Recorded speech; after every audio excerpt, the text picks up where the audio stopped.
Coucou les amis, je suis ravie de vous retrouver aujourd'hui. On continue nos recettes avec le poireau. Lundi, nous avons réalisé des pommes de terre farcies à la fondue de poireaux.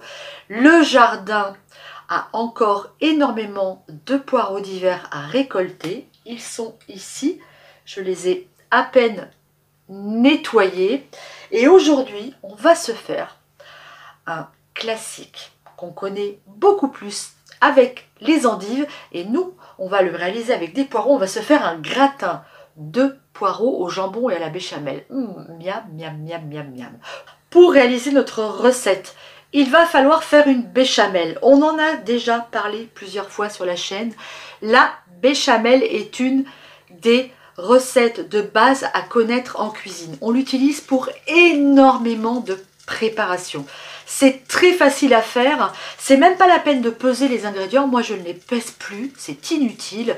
La béchamel, c'est un bon morceau de beurre qu'on fait fondre dans une casserole, auquel on ajoute de la farine pour réaliser ce qu'on appelle en cuisine un roux, et ensuite on vient mélanger petit à petit avec du lait. C'est tout. Allez, la petite piqûre de rappel quand même, on fait une béchamel ensemble.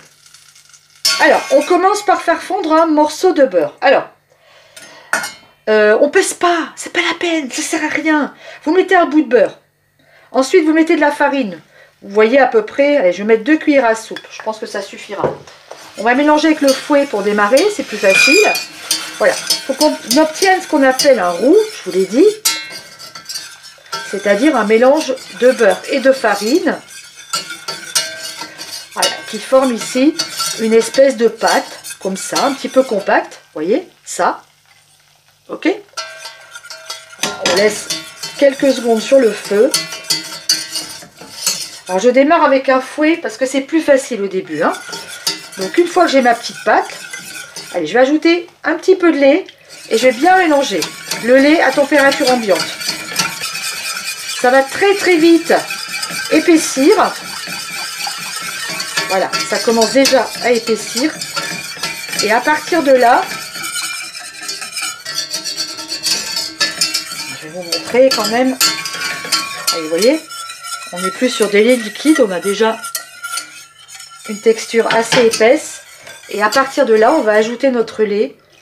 Donc je l'ajoute en 2 fois. Et je laisse un petit peu épaissir entre 2 ajouts.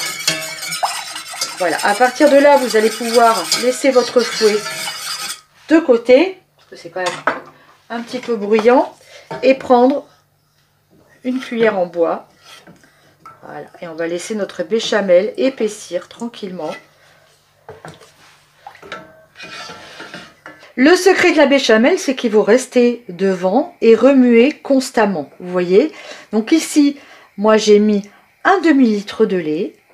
Voilà, ma sauce est prête, regardez. Elle nappe la cuillère et c'est à ce stade-là qu'on sait qu'elle est prête. Alors, vous pouvez, si vous le souhaitez, y ajouter maintenant du fromage râpé ou un peu de curry ou un peu de paprika, suivant la recette que vous souhaitez faire. Nous, ce qu'on va faire, c'est qu'on va éteindre le feu et on va, nous, tout simplement l'assaisonner en sel, en poivre et en noix de muscade. J'ai nettoyé mes poireaux. On a beaucoup de chance, nous, cette année. Les poireaux ne sont pas du tout attaqués. Ils sont absolument magnifiques. Alors, qu'est-ce qu'on va faire maintenant? Si vous avez un cuit-vapeur, c'est l'idéal. Faites-les cuire à la vapeur. Ils seront moins remplis d'eau. Si vous n'avez pas, vous les mettez dans une casserole. Mais ce que je vous conseille, par contre, c'est de les prendre 2 par 2 et de les attacher avec ici et ici, avec de la ficelle de cuisine. Voilà, pour éviter qu'ils partent dans tous les sens dans votre casserole. Allez, nous, on va les mettre à la vapeur. Donc, je ne sais pas trop combien de temps. Je pense que je vais commencer par 20 minutes. Et puis, on verra si c'est cuit. Le cuiseur vapeur. À mon avis, c'est un des outils très importants à avoir quand on cuisine. Parce que vous allez pouvoir faire dedans des tas de recettes. Et notamment des viandes ou des poissons à la vapeur. Des légumes aussi, bien sûr. Qui vont vous permettre de réaliser des recettes diététiques.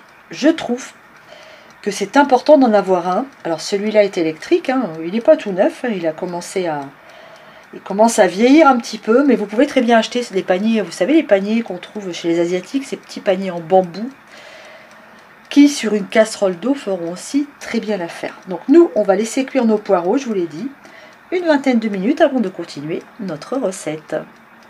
Mes poireaux sont cuits, je les ai un tout petit peu laissés égoutter quand même sur du papier absorbant. Qu'est-ce que je vais faire maintenant? Je vais prendre mes tranches de jambon, je vais mettre 2 poireaux par tranche de jambon, c'est gourmand.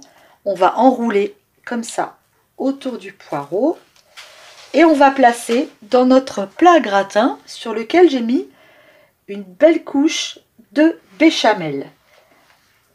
Voilà, donc vous l'aurez compris, pour 4 tranches de jambon, il me faut 8 poireaux.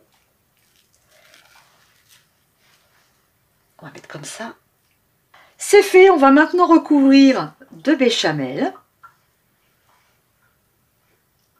Voilà, c'est fini, j'ai parsemé mon gratin de gruyère râpée et je vais maintenant le mettre à four chaud, environ 210 degrés, pour une petite séance de gratinage, on va dire environ un quart d'heure.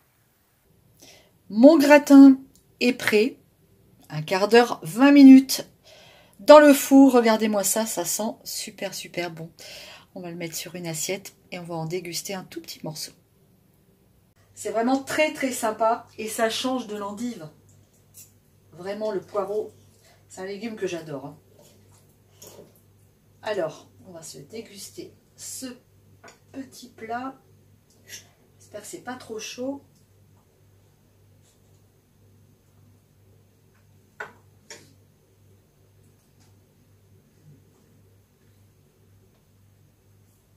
C'est délicieux. C'est une façon de manger les poireaux qui change un peu. C'est vraiment très très bon. Alors vous avez vu que moi, je ne lésine pas sur la béchamel. Vous pouvez en mettre un peu moins si vous le souhaitez. J'espère que cette recette vous a plu. Si vous avez des poireaux dans votre potager, n'hésitez pas à le refaire. Et surtout, envoyez-moi des photos sur Insta ou sur Facebook. Je vous embrasse très fort et je vous dis à très vite sur Papoter Potager. Ciao.